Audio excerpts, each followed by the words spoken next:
கிறிஸ்துவுக்குள் பிரியமானவர்களே, உலக ரட்சகராகிய இயேசு கிறிஸ்துவின் நாமத்தினால வாழ்த்துகிறோம். தேவனாகிய கர்த்தர் நல்லவர்.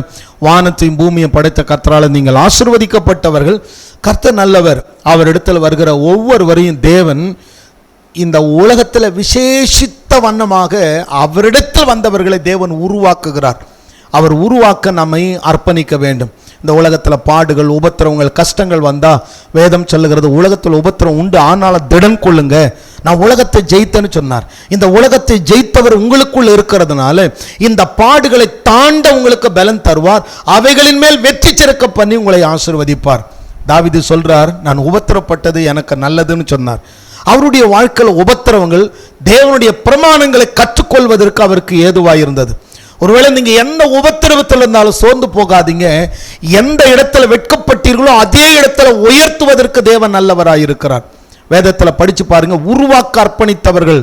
தாவீது தன்னை உருவாக்க தேவனிடத்தில் ஒப்பு கொடுத்ததுனாலதான் தாவீது வர பலப்பட்டான் என்று வேதத்தில் படிக்கிறோம். ஆனா உருவாக்க தன்னை அர்ப்பணிக்காததுனாலதான் சவுல் வர பலவீனப்பட்டு போனான் என்று வேதத்தில் படிக்கிறோம். ஈசாக்கு பாருங்க, ஆண்டவருடைய வார்த்தைக்கு செவி கொடுத்தான். பஞ்சமுள்ள தேசத்துல கர்த்தருக்கு செவி கொடுத்து அவன் கர்த்தருக்கு கீழ்ப்படிந்து அந்த கேரார்ல இருக்க சொன்னா அதே இடத்துல இருந்தான். எகிப்துக்கு போகாதன்னு சொன்னார், அதே இடத்துல இருந்தா ஆண்டவர் அவனை ஆசீர்வதித்தார். ஈசாக்கு விதைத்தான், 100 மடங்கு அறுவடை கண்டான் என்று வேதத்தில் சொல்லப்பட்டிருக்கு. இன்னைக்கு உங்களை உருவாக்குவதற்கு நீங்கள் அர்ப்பணிப்பீர்களே ஆனால், எரேமியாவுடைய புத்தகம் 18வது அதிகாரம் 1-6 வசனத்தை வாசிக்கிற கவனிங்க. கர்த்தரால் எரேமியாவுக்கு உண்டான வசனம், நீ எழுந்து குயவன் வீட்டுக்கு போ, அங்கே என் வார்த்தைகளை உனக்கு தெரிவிப்பேன் என்றார். அப்படியே நான் குயவன் வீட்டுக்கு போனேன். இதோ அவன் திரிகையினாலே வனைந்து கொண்டிருந்தான். குயவன் வனைந்து கொண்டிருந்த மண்பாண்டம் அவன் கையில கெட்டு போயிற்று. அப்பொழுது அதை திருத்தமாய் செய்யும்படிக்கு தன் பார்வைக்கு சரியாய் கண்டபடி குயவன் அதை திரும்ப வேறே பாண்டமாக வனைந்தான். அப்பொழுது கர்த்தருடைய வசனம் எனக்கு உண்டாகி, அவர், இஸ்ரவேல் குடும்பத்தாரே, இந்த குயவன் செய்தது போல நான் உங்களுக்கு செய்யக்கூடாதோ என்று கர்த்தர் சொல்லுகிறார். இதோ இஸ்ரவேல் வீட்டார் களிமண் குயவன் கையில் இருக்கிறது போல நீங்கள் என் கையில் இருக்கிறீர்கள். வேதம் சொல்லுகிறது, நீங்கள் கர்த்தருடைய கையில் இருக்கிறீர்கள். அந்த குயவன் எப்படி அந்த பாண்டம் கெட்டு போன உடனே தான் எப்படி வர வேண்டும் என்று விரும்பினானோ அவன் விரும்பினபடி அவன் பார்வைக்கு சரியாய் கண்டபடி அதை திரும்ப அவன் வனைந்தது போல எனக்கு தேவனாகிய கர்த்தர் உங்களை வனைந்து கொள்வதற்கு, உங்களை உருவாக்குவதற்கு அவரிடத்தில் நீங்கள் ஒப்பு கொடுப்பீர்களேயானால் பாடுகளை கண்டு சோர்ந்து போக வேண்டாம். இந்த உலகத்தில் ஜெயம் பெற்றவர்களை பாருங்க. ஒரு கிரிக்கெட் வீரராக இருக்கலாம், ஒரு ஃபுட்பால், வாலிபால், எதில் சாம்பியனாக இருந்தாலும் அவங்கள போய் விசாரிச்சு பார்த்தீங்கன்னா அவங்க சொல்லுவாங்க, அவங்களுக்கு பின்னாடி ஒரு கோச் இருப்பார், அவங்கள நல்லா உருவாக்கி இருப்பார். அந்த கோச்சுக்கு தங்களை அர்ப்பணிச்சிருப்பாங்க. அதிகமான பயிற்சிகள் இருக்கும்.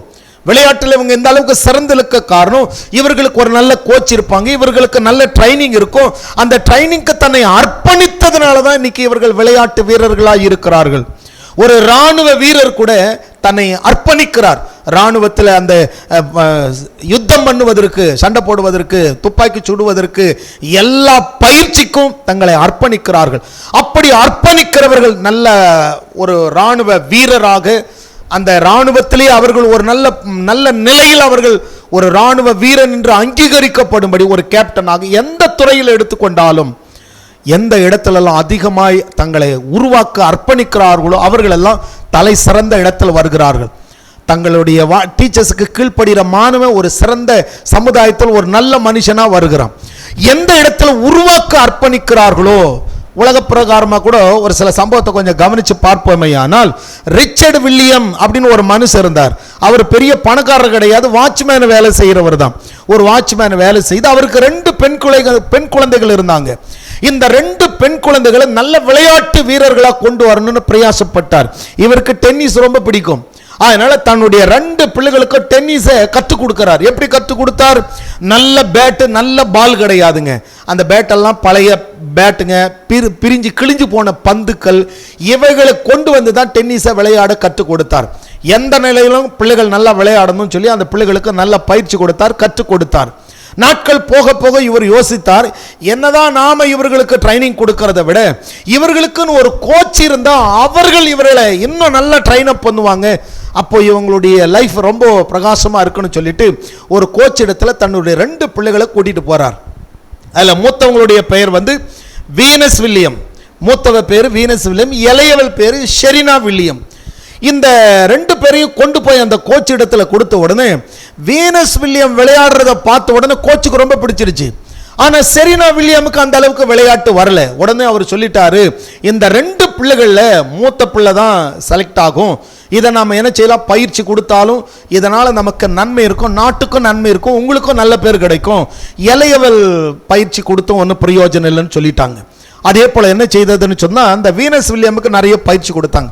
இவ விளையாட தேசிய அளவில் போனாங்க, உலக அளவில் போயிட்டு விளையாட ஆரம்பித்து இவங்க ரொம்ப பிரபலமாக ஆரம்பித்தாங்க. உடனே இந்த செரீனா வில்லியம் தோல்வியை ஏற்றுக்கொள்ளலை. எங்க ரிஜெக்ட் பண்ணாங்களோ அதே இடத்துல நான் விளையாடுவேன், நான் முயற்சி செய்வேன். அவங்க அக்கா 5 நிமிஷத்துல கத்துக்கிற ஒரு காரியத்தை இவங்க அரை மணி நேரம், 1 மணி நேரம், 3 மணி நேரம் ஆனாலும் கற்றுக்கொள்வதற்கு என்னை அர்ப்பணிக்கிறேன்னு சொல்லி அதிகமாக முயற்சி செய்தாங்க, அதிகமாக பயிற்சி செய்தாங்க.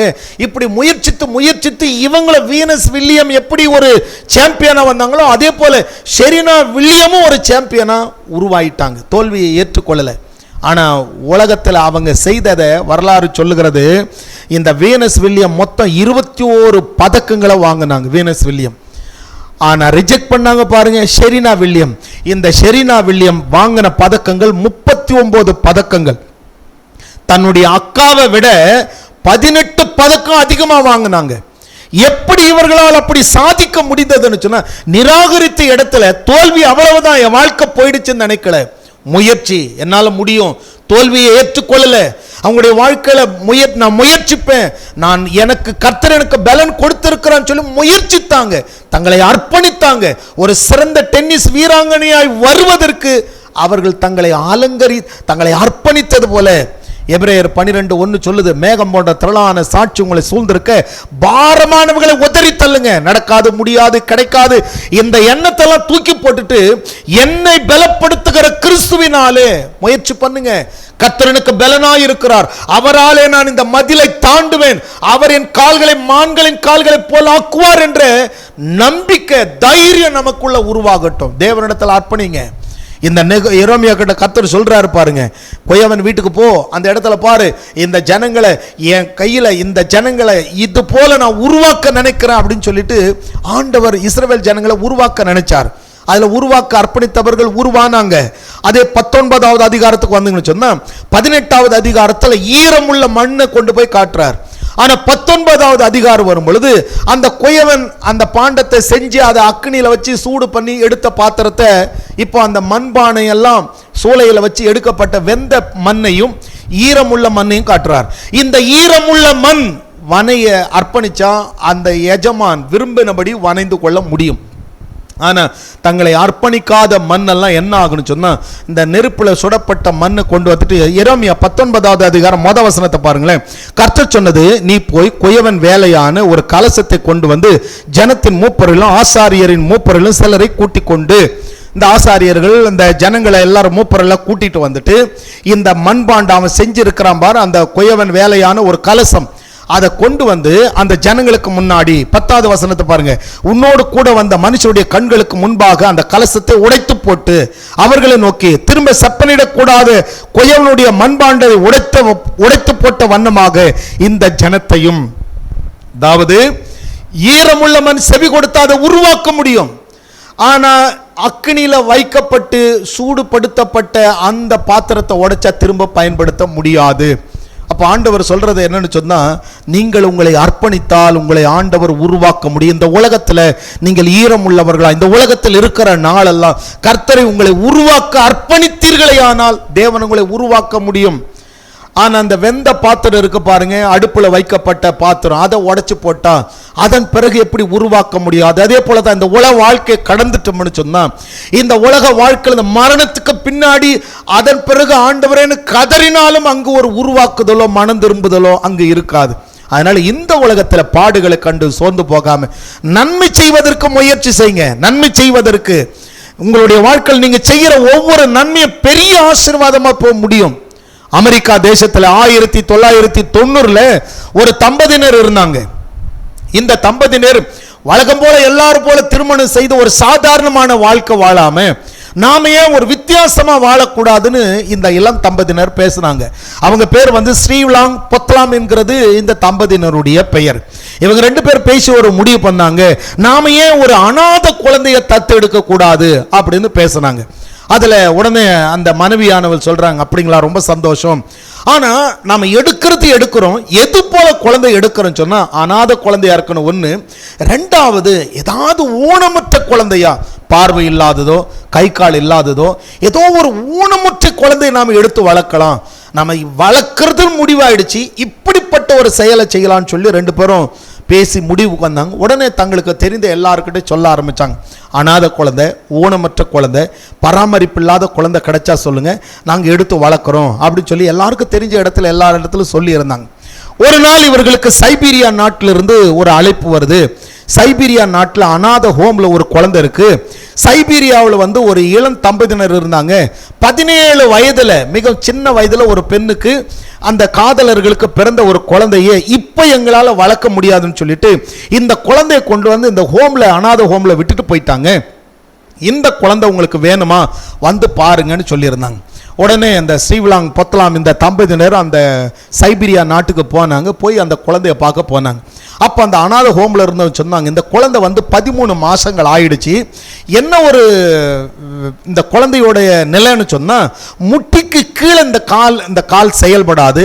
இந்த குழந்தையால தவழவும் முடியாது, நடக்கவும் முடியாது. ஏன்னா முட்டிக்கு கீழே இந்த குழந்தைக்கு செயல்படாதுன்னு சொல்லிட்டாங்க. உடனே அந்த குழந்தைய போய் இவங்க பார்க்குறாங்க. இவங்களை பார்த்த உடனே அந்த குழந்தை அழகா ஒரு சிரிப்பு சிரிச்சிச்சு. உடனே இவங்களுக்கு ரொம்ப பிடிச்சிருச்சு. இந்த குழந்தைய நாங்கள் எடுத்துட்டு போய் வளர்க்குறோம் அப்படின்னு சொல்லிட்டு முறைப்படி தத்து எடுத்து அந்த குழந்தைய அமெரிக்காவுக்கு கூட்டிகிட்டு வந்துட்டாங்க. அமெரிக்காவில் இருந்த எல்லா பெரிய பெரிய ஹாஸ்பிட்டல் எல்லாம் ட்ரை பண்றாங்க. இந்த குழந்தை எப்படி ஆகிலும் காப்பாற்ற முடியுமா, தெரிந்த பெரிய ஹாஸ்பிட்டல் எல்லாம் போய் பார்க்கறாங்க. அநேக இடத்துல இவர்களுக்கு சொல்லப்பட்ட ஒரு வார்த்தை என்னன்னு சொன்னா, இந்த குழந்தை அது வாழணும்னு சொன்னா முட்டிக்கு கீழே வெட்டி எடுத்தாதான் இந்த குழந்தை ஆரோக்கியமா இருக்கும், இல்லைன்னா இது அதிக பாதிப்பை உண்டாக்கிடும் சொல்லிட்டாங்க. இவங்களும் சரி, வேற வழி இல்லாம அந்த குழந்தையோடைய கால், முட்டிக்கு கீழே 2 காலை வெட்டி எடுக்கிறதுக்கு ஒப்பு கொடுத்தாங்க. கொஞ்சம் யோசிச்சு பாருங்க, அந்த சின்ன குழந்தை அந்த முட்டிக்கு கீழே வெட்டி எடுக்கும்போது வலினால எப்படி துடிக்கும், ராத்திரி பகல் அது எப்படி கத்திருக்கும். ஆனா இந்த தம்பதியினர் தான் பெற்ற குழந்தையை விட இன்னும் ஒரு படி அதிகமாக போய் அந்த குழந்தையை பராமரிச்சாங்க. அது கற்றும் பொழுது, அழும் பொழுதெல்லாம் அதுக்கு ஆதரவாக இருந்து அந்த குழந்தையை மிகவும் நேசித்து வளர்க்க ஆரம்பிச்சோன்னா அந்த குழந்தைக்கு எப்படி ஆகிலும் அந்த குழந்தைய நல்ல நிலைக்கு கொண்டு வரணும் முயற்சித்தாங்க. அந்த குழந்தைக்கு என்ன தெரிய வரும் அப்படின்னு சொல்லி பார்த்தாங்க. இந்த குழந்தைக்கு நீச்சல் படிக்க வைக்கலாம் அப்படின்னு சொல்லி நீச்சலை கொண்டு போய் இந்த குழந்தைக்கு கற்றுக் கொடுக்க ஆரம்பிச்சாங்க. இப்படியே அந்த குழந்தை வளர்ந்துட்டு இருக்கும் பொழுது ஒரு நாள் இந்த தம்பதியினர் பேசுறாங்க, இந்த குழந்தைய நாம தத்து எடுத்து வளர்க்கிறோங்கிறத வேற ஒருத்தர் இந்த குழந்தைகிட்ட சொல்லி அந்த குழந்தை வேதனைப்படாதபடிக்கு நாமளே சொல்லிடலாமே, உன்னை நாங்கள் இது போல் ஒரு ஹோமில் தான் தத்து எடுத்தோம் அப்படின்னு நாமளே சொல்லிடலாம் அப்படின்னு இந்த தம்பதியினர் முடிவு பண்ணுறாங்க. அதே போல் இந்த தம்பதியினர் என்ன பண்ணுறாங்க, இந்த குழந்தைகிட்ட 8 வயது இருக்கும் பொழுது அந்த குழந்தைக்கு நல்ல பக்குவம் தெரிந்த 8 வயதில் சொல்கிறாங்க, பாருமா உன்னை நாங்கள் இது போல் சைபீரியா நாட்டில் ஒரு ஹோமில் உன்னை தத்து எடுத்துகிட்டு வந்தோம் அப்படின்னு சொல்லி அந்த குழந்தைக்கு சொல்கிறாங்க. சொன்ன உடனே இந்த குழந்தைக்கு பயங்கர வேதனை. என்ன இது, நமக்கு காலு தாய் இல்லைன்னு இவ்வளோ நாள் வருத்தத்தில் இருந்தோம், நம்மளுக்கு பெற்ற தாய் தகப்பனும் இவங்க இல்லையா அப்படின்னு சொல்லிட்டு உள்ளத்துக்குள்ள பயங்கர வேதனை. ஏன் நமக்கு இப்படி அப்படின்னு சொல்லிட்டு, நமக்கு அம்மா அப்பாவும் இல்லை, நமக்கு காலும் இல்லை, மற்றவர்களை போல நாம் இல்லை அப்படின்னு அந்த குழந்தை ஒரு நிமிஷம் யோசிக்க ஆரம்பித்த உடனே யோசிச்சுது, அடுத்த பக்கம் நம்மளை பெற்று எடுக்காது இவர்கள் எவ்வளவு நமக்கு அன்பு காட்டுகிறார்களே, இவர்களுக்கு நாம் என்ன செய்ய போறோம் அப்படின்ற கேள்வி இந்த குழந்தைக்குள்ள வந்துடுச்சு. உடனே இந்த குழந்தை யோசிச்சது, நம்மால என்ன செய்ய முடியும். இந்த குழந்தைக்கு நீச்சல் தெரியும். நீச்சல் குளத்தில் பார்த்தீங்கன்னு சொன்னால் கால் உள்ளவனும் கால் இல்லாதவனும் 2 பேரும் சமந்தான். கால் உள்ளவன் எவ்வளோ தூரம் வேகமாக நீந்த முடியுமோ அதே போல் கால் இல்லாத, இந்த முட்டிக்கு கீழே கால் இல்லாத இந்த குழந்தையாலும் நல்லா நீந்த முடியும். அப்போ இந்த குழந்தை முயற்சி பண்ணுது, இந்த விளையாட்டை இதை வைத்து ஏதாவது செய்ய முடியுமான்னு சொல்லிட்டு அந்த நீச்சல் போட்டியில் எங்கெல்லாம் போட்டி நடக்குதோ அதிலெல்லாம் கலந்து கொள்வதற்கு இவங்க அப்பா அம்மாவுடைய உதவினால இந்த கோச்சுக்கிட்ட சொல்லி நல்ல ட்ரைனிங் எடுக்க ஆரம்பிச்சிட்டாங்க, நல்ல நீச்சல் அடிக்க ஆரம்பித்தாங்க. இந்த எடுத்து வளர்த்த தாய் தாப்பனுக்கு ஏதாவது செய்யணும்னு சொல்லி முயற்சி செய்கிறாங்க. நடக்கிறது என்ன அப்படின்னு சொல்லி பார்த்தீங்கன்னா, இந்த குழந்தை 2004 12 வயது இருக்கும் பொழுது, 12 வயசு இருக்கும் பொழுது தேசிய அளவில் ஒரு போட்டி நடக்குது, இந்த நீச்சல் போட்டி. அந்த தேசிய அளவில் நடந்த போட்டியில 12 வயதுல இந்த குழந்தைக்கு அவங்க வச்ச பேரு ஜெசிகா லோங்கோ அப்படின்ற பேரை அந்த குழந்தைக்கு வச்சாங்க. நீங்க ஜெசிகா லோங்கோ நீச்சல் வீராங்கனைன்னு சொல்லி நெட்ல போட்டாலே உங்களுக்கு அவங்களுடைய வாழ்க்கை வரலாறு வந்துடும். அந்த அளவுக்கு ரொம்ப பிரசித்தி பெற்றவங்க. 2012ல அவங்க 2004ல 12 வயது இருக்கும் பொழுது தேசிய அளவில் நடந்த போட்டியில 12 வயதுல இந்த ஒலிம்பிக்கு தயாராகி 3 பதக்கத்தை வாங்கினாங்க. 3 பதக்கத்தை ஒரு மாற்றுத்திறனாளி, ஒரு சின்ன பொண்ணு, 12 வயதுள்ள பொண்ணு, இப்படி தேசிய அளவில் நடந்த போட்டியில 3 பதக்கம் வாங்கினதுனால யார் இந்த பிள்ளை அப்படின்னு சொல்லிட்டு அமெரிக்காவை திரும்பி பார்த்தது. இந்த பொண்ணை குறித்த கீர்த்தி ரொம்ப பிரசித்தி பெற ஆரம்பிச்சது. அதே போல 2006ல டர்பன்ல நடந்த சாம்பியன் போட்டியில 9 பதக்கத்தை வாங்கினாங்க. 2008ல 3 உலக சாதனை படைச்சாங்க. 4 தங்க பதக்கம், 1 வெள்ளி பதக்கம், 1 வெண்கல பதக்கத்தை இவங்க வாங்கினாங்க. அதன் பிறகு 2012ல 5 தங்க பதக்கம், 2 வெள்ளி பதக்கம், 1 வெண்கல பதக்கத்தை வாங்கினாங்க. அதன் பிறகு இவங்க இப்படி நிறைய பதக்கங்களை வாங்கி அமெரிக்காவை திரும்பி பார்க்கக்கூடிய அளவுக்கு ஒரு மாற்றுத்திறனாளி பெண், முட்டிக்கு கீழே கால் கிடையாது, அந்த நிலையில் இருந்த இந்த பெண் நீச்சல் போட்டியில அவங்க நாட்டுக்கும் அதை அந்த குழந்தை எடுத்து வளர்த்த பெற்றோருக்கும் ஒரு பெருமை சேர்க்கிற வண்ணமாக இந்த குழந்தை வளர்ந்தது. இந்த குழந்தை தன் வாழ்க்கையில் இருக்கிறத ஊனும் நான் மற்றவர்களை போல் அல்ல அப்படின்னு நினைக்காம என்னாலும் சாதிக்க முடியுங்கிற ஒரு நம்பிக்கை அந்த குழந்தைக்குள்ள இருந்தது. வேதாதாம் சொல்லுகிறது, செத்து போயிட்டாங்க, 4 நாள் ஆயிடுச்சு. லாசருடைய வாழ்க்கை குறித்து பாருங்க. மார்த்தாள் மரியாள் எல்லாம் வேதனைப்படுறாங்க, ஆண்டவரே நீர் இருந்திருந்தா இவன் மரித்திருக்க மாட்டானே, 4 நாள் ஆயிடுச்சே, நாரி போச்சே, எல்லாரும் சூழ்நிலையை பேசலாம். ஆனா ஆண்டவர் சொன்னார், நீ விசுவாசித்தால் தேவனுடைய மகிமையை காண்பாய். என்றைக்கும் கர்த்தருடைய பிள்ளைகளை உங்களுக்கு சொல்றோம், முடிஞ்சு போச்சு, அவ்வளவுதான், எல்லா வியாபாரத்தில் நஷ்டம், வாழ்க்கையில் பல பாடு, ஏமாத்திட்டாங்க, சோர்ந்து போகாதீங்க. நீங்க விசுவாசித்தா எந்த இடத்துல வெட்கப்பட்டீர்களோ அதே இடத்துல கர்த்தர் உங்களை உயர்த்துவார். எந்த மனுஷன் தூஷித்தானோ அதே மனுஷன் உங்களை உயர்வா பேசுவான்.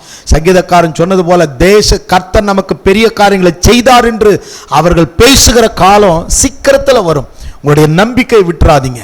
வேதத்தில் எடுத்து படிச்சு பார்க்கும் பொழுது தாவீது நெருக்கப்படுகிற வேளையில அவ்வளவுதான் போயிடுச்சுன்னு நினைக்கல, கர்த்தருக்குள்ள தன்னை திடப்படுத்தி கொண்டான்.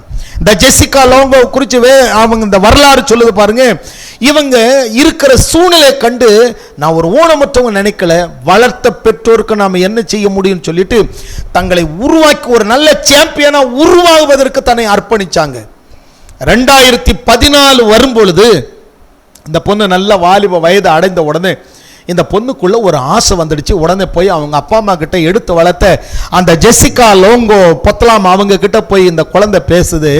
இந்த வாலிப பொண்ணு போய் சொல்றா, என்னை பெற்ற தாய் தகப்பனை நான் பார்க்க ஆசைப்படுறேன் அப்படின்னு சொன்னான். உடனே இவங்க சொன்னாங்க, பாருமா உன்னை நாங்கள் இந்த சைபீரியா நாட்டில் ஒரு அநாத ஹோம்ல இருந்து எடுத்தோம். அந்த ஹோம் இப்போ நாங்கள் எடுத்தது 1990ல், ஆனால் இப்போ 2014 ஆயிடுச்சு.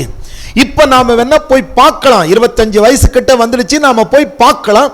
அந்த ஹோம் இருக்கா தெரியல, அந்த ஹோமில் போய் பார்க்கலாம். அதே போல் அந்த ஹோமை தேடி வந்தாங்க. இவங்க ஏர்போர்ட்டுக்கு வரும்பொழுது இவங்க ஒரு சிறந்த வீராங்கனை, நீச்சல் போட்டி வீராங்கனைங்கிறதுனால மீடியாலாம் அவர்களை சுற்றி வளைத்தது. நீங்கள் எதுக்காக வரீங்க, எங்கே போகிறீங்கன்னு கேட்கும் பொழுது சொன்னாங்க, இது போல் இவர்கள் என்னை வளர்த்த தாய் தகப்பன், என்னை பெற்றவங்க சைபீரியா நாட்டில் இருக்காங்க, ஒரு ஹோமில் என்னை தத்தெடுத்தாங்க, என்னை பெற்றவங்களை நான் பார்க்க போகிறேன் அப்படின்னு சொல்லிட்டு இந்த பிள்ளை சொல்லிச்சு. இது எல்லா இடத்துல மீடியாவிலலாம் பரவ ஆரம்பிச்சது, எல்லா மீடியாவில் நியூஸில் எல்லாத்துலேயும் பரவ ஆரம்பிச்சது. அதே போல் இவங்க வந்தாங்க, அந்த ஹோமை போய் தேடுறாங்க, அந்த ஹோமை கண்டுபிடிச்சிட்டாங்க. அந்த ஹோமில் சொல்கிறாங்க, இந்த அட்ரஸில் கொடுத்தாங்க, இந்த அட்ரஸில் இப்போ அவங்க இருக்காங்களே தெரியாத, அநேக வருஷம் ஆயிடுச்சு, போய் பாருங்கன்னாங்க. அந்த வீட்டை கண்டுபிடிக்க முடியல. ஆனால் மீடியாவில் ஃபுல்லாக பரவினதுனால இந்த 17 வயதுள்ள ஒரு பெண் அனாதை குழந்தைய கொண்டு போய் கொடுத்துருந்தா பார், அவளுக்கு இந்த நியூஸ் தெரிய வந்த உடனே அந்த குழந்தை எங்களுடைய குழந்தைன்னு சொல்லி பார்க்கறதுக்கு வந்தாங்க. எங்கள் குழந்தை தான் முன் வந்தாங்க.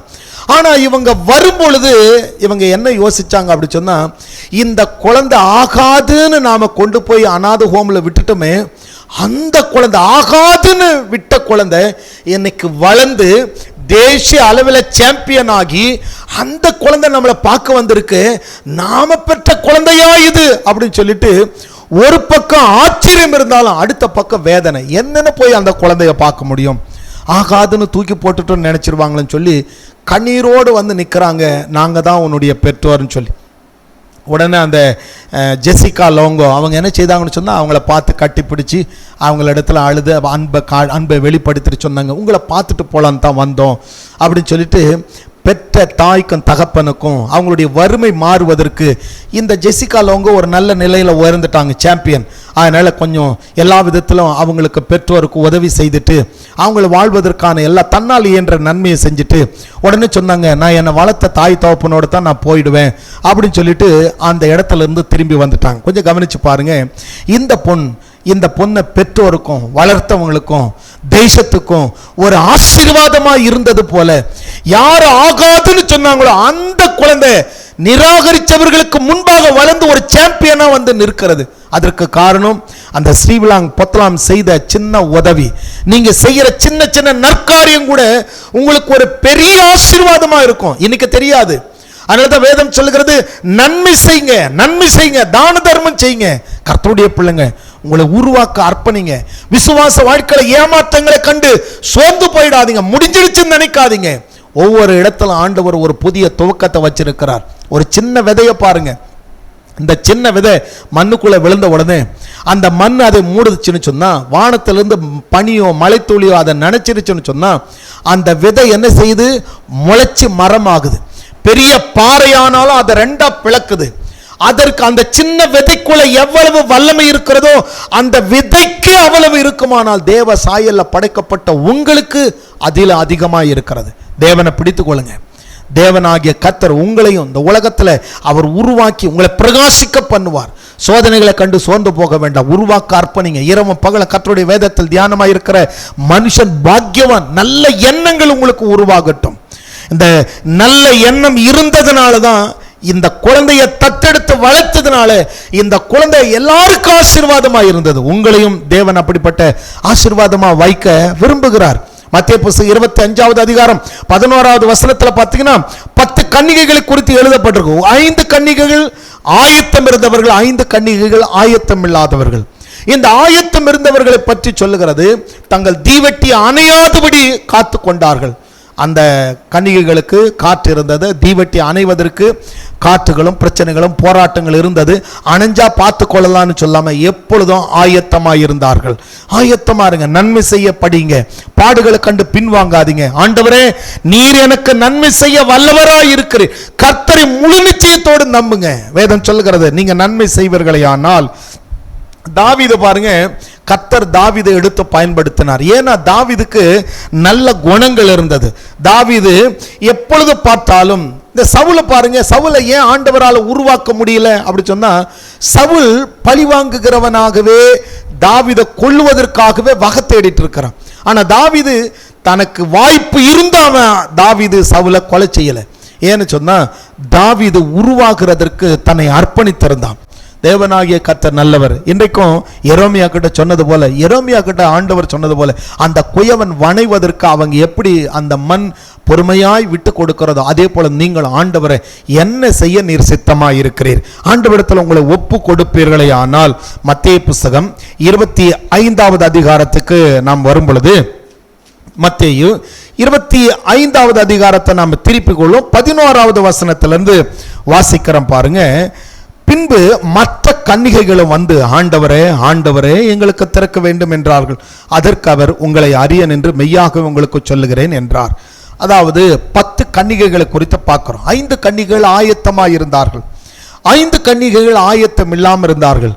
ஒரு புத்தி உள்ள ஸ்திரீ எப்பொழுதும் என்ன செய்தாங்க? ஆயத்தமா இருந்தாங்க. தங்கள் கைகளில் எண்ணெய் இருந்தது, தீவெட்டி இருந்தது. அவங்க என்ன செய்தாங்க? தங்களுக்குள்ள இருக்கிற அந்த தீபம் அணையாதபடி காத்து கொண்டார்கள். காற்றடிச்சது அல்லது எங்களுக்கு அது அணையும் பொழுது போய் வாங்கிக்கலாம் அப்படின்ற நிர்விசாரம் இல்லாமல் மணவாளன் வரும்பொழுது பார்த்து கொள்ளலாம் என்று இராமல் எந்தனையிலும் தனக்குள் இருக்கிற அந்த தீபம் அணையாதபடி, விசுவாசம் ஒளிந்து போகாதபடி, கர்த்தர் பேரில் உள்ள நம்பிக்கையோடு அவர்கள் இருந்தார்கள். உலகத்தில் அவர்கள் ஜெயித்தார்கள். தேவனுடைய நாமத்தினால் வேதம் சொல்லுகிறபடி நமக்கு கொடுக்கப்பட்ட அபிஷேகம் அணைந்து போகாதபடி இரவும் பகலும் கர்த்தருடைய வேதத்தில் தியானமாய் இருக்கிற மனுஷன் பாக்கியவான் என்றபடி கர்த்தருடைய வசனத்தை பிடிங்க. பாடுகள் வந்தா அதை கண்டு சோர்ந்து போகாதீங்க. ஆண்டவர் உங்களை உருவாக்குகிறார் என்று ஒப்பு கொடுங்க. கர்த்தரை சார்ந்திருங்க. முன்னிலும் அதிகமான நற்கிரியைகளை செய்யுங்க. தேவன் உங்களை ஆசீர்வதிப்பார். நாம செய்யற ஒரு சின்ன சின்ன காரியமும், இந்த ஸ்ரீவிலாம் பொத்தலாம் அவங்க ஒரு சின்ன காரியத்தை செய்தாங்க. ஒரு அனாதை குழந்தைய தத்து எடுத்தாங்க. அந்த குழந்தை தத்தெடுத்த இவர்களுக்கும் தேசத்துக்கும் ஏன் பெற்ற தாய்க்கும் தகப்பனுக்கும் எல்லாருக்கும் நன்மையா இந்த குழந்தை மாறினது. நாட்டுக்கு நன்மையா இருந்தது, கர்த்தருடைய நாமத்துக்கும் நன்மையா இருந்தது. யோசிச்சு பாருங்க. இந்த குழந்தையை போல நாம கூட தேசத்துக்கும் பெற்றோருக்கும் உற்றார் உறவினருக்கும் நன்மை செய்யும்படி உங்கள் வாழ்க்கையில உருவாக தேவனிடத்தில் அர்ப்பணிங்க. ஆண்டவரிடத்தில் கேளுங்க.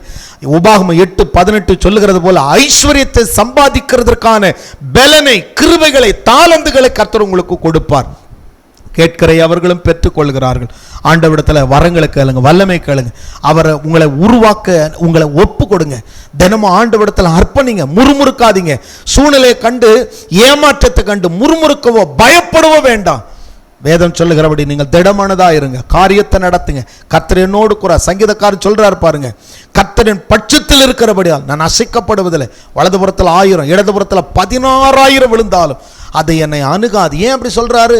நான் நம்புவது அவரால் வரும். இதே தாவீது கூட சில நேரத்தில் சொல்றார், என் சத்துருக்கள் எப்படி இருக்கிறாங்க, என் தலைமயிரிலும் அதிகமா இருக்கிறாங்கிறார். நாய்கள் என்னை வணைந்து கொண்டதுங்கிறார். எதிரிகள் இருந்தாங்க, சத்துருக்கள் இருந்தாங்க.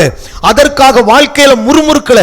அவர் தினமும் விசுவாசத்தை அறிக்கை பண்றார். கர்த்தராகிய ஆண்டவர் எனக்கு துணை நிற்கிறார் என்பதை அவர் உணர்ந்து, அவர் என் மேய்ப்பர், என் வலது பக்கத்தில் இருக்கிறார், நான் அசைக்கப்படுவதில்லை சொல்லிட்டு அவர் உறுதியா நின்றார்.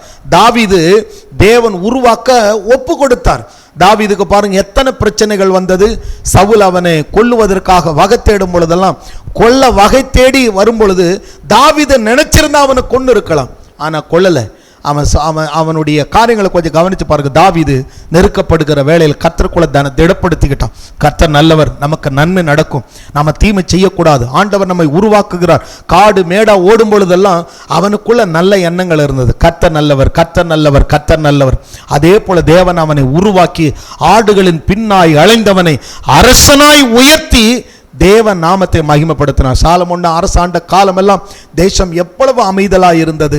அதே போலதான் இன்னைக்கும் நீங்கள் உங்களை அர்ப்பணிப்பீர்களே, ஆனால் தேவன் உங்களை கொண்டு அவர் உருவாக்க குயவனுடைய, அதாவது அந்த குயவனிடத்தில் இருக்கிற களிமண் அது கெட்டு போன அதை திரும்பவும் உருவாக்குவதற்கு அந்த மண் ஒப்பு கொடுப்பது போல உங்களை ஒப்பு கொடுங்க. பாடுகள் உபத்திரங்கள் வந்தா அதை கண்டு சோர்ந்து போகாதீங்க. தாவீது சொல்றார், நான் உபத்திரப்பட்டது எனக்கு நல்லது. அவர் உபத்திரப்பட்டதை குறித்து சொல்றார். அவருடைய உபத்திரம் அவருக்கு நன்மையா இருந்ததுன்னு சொல்றார். அதனால பிரமாணங்களை கற்றுக்கிட்டங்கிறார். உங்களுக்கும் ஒருவேளை பாடுகள் இருந்தால் சோர்ந்து போகாதீங்க. கர்த்தர் உங்களை உருவாக்குகிறார். அடுத்த ஒரு நிலைக்கு உங்களை கொண்டு வருகிறார். உங்கள் வாழ்வாதாரம் ஆசீர்வதிக்கப்படும். கர்த்தர் உங்களோடு இருந்து பெரிய காரியம் செய்வார். நாம் ஜெபித்து முடிக்கலாமா? கிருபை நிறைந்த நல்ல ஆண்டவரே, கேட்ட வேத வசனத்தின்படி அர்ப்பணிக்கிற ஒவ்வொருவரையும் ஆசீர்வதிங்க. குயவனுடைய வீட்டில் ஆண்டவரே ஏசப்பா, எப்படி குயவன் அது தனக்கு ஏற்ற பாத்திரமாய் வணைந்து கொண்டது போல ஆண்டவரை நீரும் எங்களை உமக்கேற்ற பாத்திரமாய் அபிஷேகம் பெற்றவர்களாய், கிருபை பெற்றவர்களாய், வரங்களினாலும் வல்லமைகளினாலும் ஆண்டவரே இந்த உலகத்தில் பிரகாசிக்கத்தக்க கிருபைகள் உண்டாக எங்களை அர்ப்பணிக்கிறோம்.